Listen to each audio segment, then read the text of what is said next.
4 Augenpaare richteten sich auf sie. Lukian stand auf und lud Salika mit einer Handbewegung auf seinen Stuhl ein. »Setz du dich zum Meister, Salika.« Sie kam herum und nahm den Platz gerne an. »Vielen Dank, Lukian.« Er setzte sich einfach auf den Stuhl daneben. »Goramura!« Er hob erfreut den Arm und lehnte sich zurück. Der kam von der anderen Seite des Tisches zu ihm herum, schlug herzlich mit Lukian ein und knuffte ihn in die Schulter. »Herzlichen Glückwunsch, mein Freund. Hat gut getan, dich in Aktion zu sehen.« »Danke, mein Lieber.« Lukian klopfte auf den Stuhl neben sich. »Setz dich zu mir.« Zur selben Zeit kam Kirill neben Adea. »Darf ich mich neben dich setzen, Adea?« Überrascht sah sie auf. »Aber sicher.« »Danke für deine Unterstützung vorhin. Ich bin nicht besonders gut darin, auf andere zuzugehen.« Er setzte sich geräuschlos neben sie. Adea winkte ab. »Ich weiß ja nicht, wie ich mich angestellt hätte, wenn sich ein Typ wegen mir übergeben müsste. Da wäre ich bestimmt auch etwas verhalten.« »Verhalten«, wiederholte Kirill nachdenklich. »Eher keine deiner Eigenschaften, oder?« Adea lachte. »Erwischt, eher Unangemessenes.« Sie lachten gemeinsam. Währenddessen legte der Meister Salika eine Hand auf ihren Handrücken. »Wie geht es dir jetzt?« Sie seufzte und erwiderte seinen Blick. »Ich habe gar kein Wort dafür.« Wieder spürte sie Lukians Wärme. Sie sah kurz zu ihm, wie er mit Goramura lachte, dann wieder zum Meister. Warm und leichter. Viele kleine Fältchen umspielten seine Augen. Schön. Und nur, weil du heute schon 2-mal mutig warst. Salika stutzte und erinnerte sich an ihr Gespräch am Morgen. Es kam ihr vor, als wären seitdem schon mehrere Sonnenaufgänge vergangen. Auf was genau spielt ihr an, Meister? Du hast gerade Wasser in dein Leben gelassen.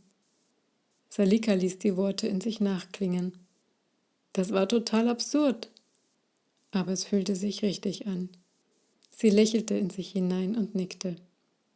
Da schwang eine Tür hinter dem Meister auf und 3 Terraner kamen mit Tabletts herein. Es dauerte nicht lang, da hatte jede der Schwestern eine Feuersuppe in einem Becher und alle anderen ein Glas Wasser vor sich stehen. Der Meister erhob die Stimme. Liebe Freunde, das ist ein sehr bedeutender Tag. Feuer- und Wasserträger sitzen zum gemeinsamen Essen an einem Tisch. Wir sind reich gesegnet.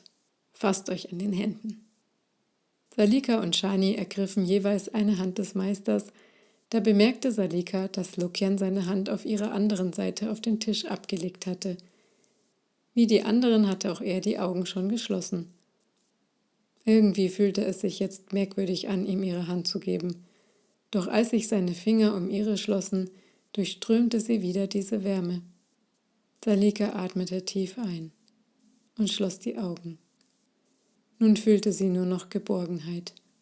Die Wärme im Zusammenspiel mit dem Gebet des Meisters. Du hast gerade Wasser in dein Leben gelassen.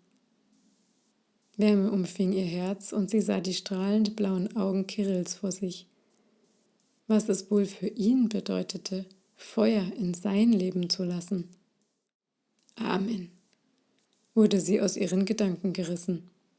Lukian öffnete seine Hand und sie nahm ihre zu sich.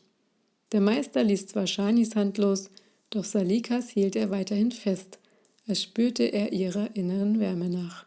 So kam es ihr vor. Was wollt ihr essen?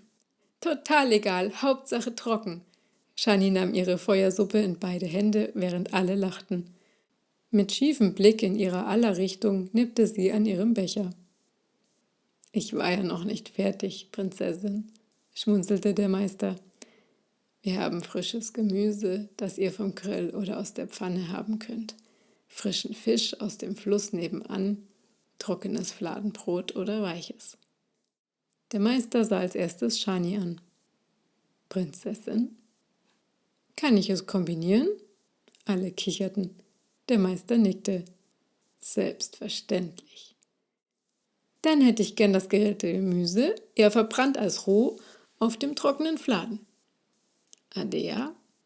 Der Meister machte die Runde und jeder fand eine für sich passende Kombination.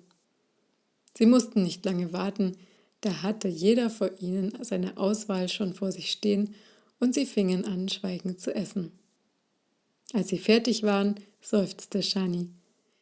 Und jetzt ein Bett. Für mich auch. Lukian gähnte. Wenn ihr euch auch die Nacht um die Ohren schlagt, er grinste sie müde an. Gute Gegner kann man nur mit Einsatz stoppen. Adea reckte das Kinn. Dem kann ich nur zustimmen. Lukian sah Salika an und drehte sich auf seinem Stuhl zu ihr. Ich mache es auch kurz, da wir alle 2 sehr anstrengende Tage hatten. Habt ihr Lust, bei uns mitzumachen? Ihr seid sehr talentiert und ich bin mir sicher, ihr werdet eine sehr große Bereicherung für unsere Truppe.